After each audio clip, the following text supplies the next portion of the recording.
When we stop learning, we become old and not place your attention on the old synaptic connections, but on new ones. Brain is a muscle that needs constant exercising and the key to progress, to improving your life. I can live 1,000 lives in a year by reading the stories of different people. I kept reliving this death experience and it really stressed me out because I constantly was living in a state of fear. Tell me about growth.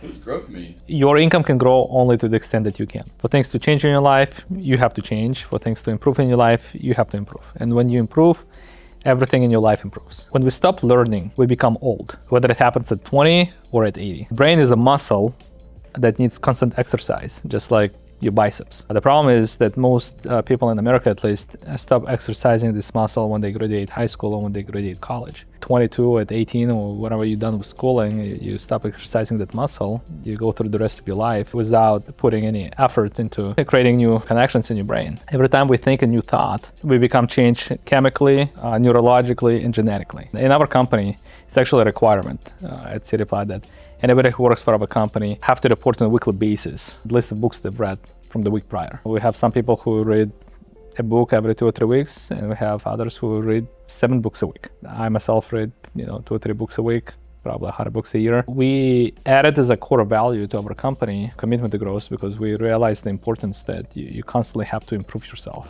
You're always moving. Dynamic world we live in, it's not stagnant. You're either moving forward and you're improving yourself and you're progressing and you're acquiring new meta skills, or the moment you stop learning, you're not staying still, you're actually starting falling backwards because you're getting left behind by progress, because the entire world is progressing and you are at the same level of knowledge where you were 10 years ago, right? Whenever you graduated college. We recognize the importance of constant growth. And so why we made it a core value, made it a requirement that everybody have to grow somehow, right? Whether it's reading, and the easiest way to do it is reading books, right? Or listening audiobooks.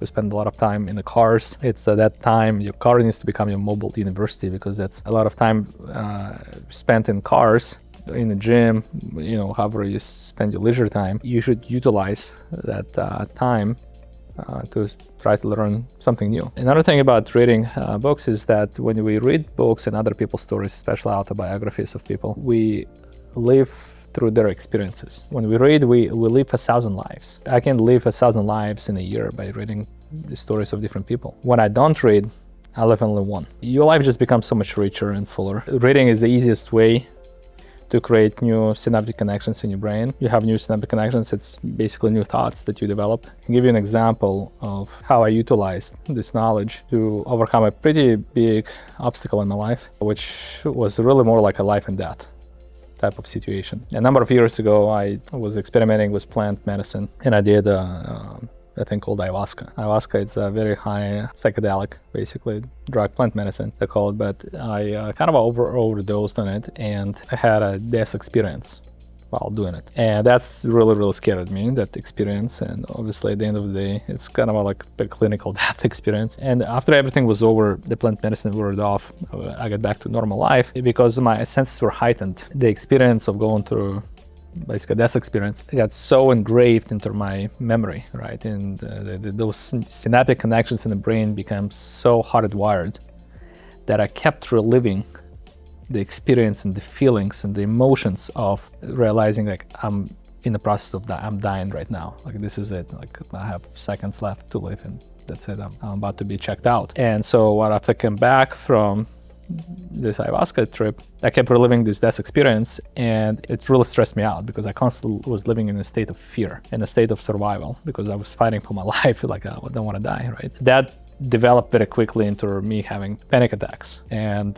post-traumatic kind of a stress disorder, right? PTSD, because I was constantly reliving those emotions of stress. I would be waking up in the morning with absolute confidence that this is gonna be my last day on earth, I'm gonna die today. And it's like when I'm inside the house, I would have claustrophobia. I need to get outside, to be around people. When I get outside, I would have agoraphobia, which is like I cannot be outside, I need to get back into closest spaces. So having a claustrophobia and agoraphobia, which is antonyms, at the same time, it can really drive you crazy. Like it got to the point where I stopped recognizing myself in the mirror. Like I thought I was losing my mind. Like I was living in constant a state of stress and panic and thinking I'm gonna die in a minute. Then I would be going to bed, if I made it through the day, I would be going to bed with total confidence that I'm not gonna wake up in the morning. And that's also caused a lot of stress. I went to doctors, nobody could help me. I would travel, see different shamans in South America. I went to different shamans and homeopathic doctors in Siberia, best psychiatrists in Europe, you name it. I've tried different things like to cure me from my condition, because I knew it was just a matter of days or weeks before I just couldn't take it anymore longer, because it was a lot. I was going through a lot of pain. I realized that basically those emotions of stress, this death experience, became hardwired in my brain. That's why I was constantly reliving it. And the only way to break the old synaptic connections is by acquiring a new ones. So when you study new knowledge, whether it's learn how to play piano or fly airplanes, or it could be anything. You just have to study new knowledge, so reading books or listening audiobooks. When you're acquiring new knowledge, you create new synaptic connections in the brain. And where you place your attention is where you place your energy. So if you focus on that and not place your attention on the old synaptic connections, but on new ones, over time, those bonds of the old synaptic connections, they become weaker and weaker, and you break them apart. And the new knowledge becomes hardwired in your brain. Basically, I realized the only way for me to overcome my condition, nobody could help me but myself. I have to just start studying a lot and place my attention on new knowledge. Try to keep my attention away from the old knowledge of constantly reliving the death experience. And over several months of me doing it, basically spending 24/7 learning new things and learning new meta skills, over time I cured myself from PTSD, cured myself from panic attacks by broke those bonds that was associated with going through this experience, and instead I acquired a lot of new knowledge that actually changed my habits and changed my way of thinking. So that really can do magic, because again, up until then I've never experienced any psychological disorders, right?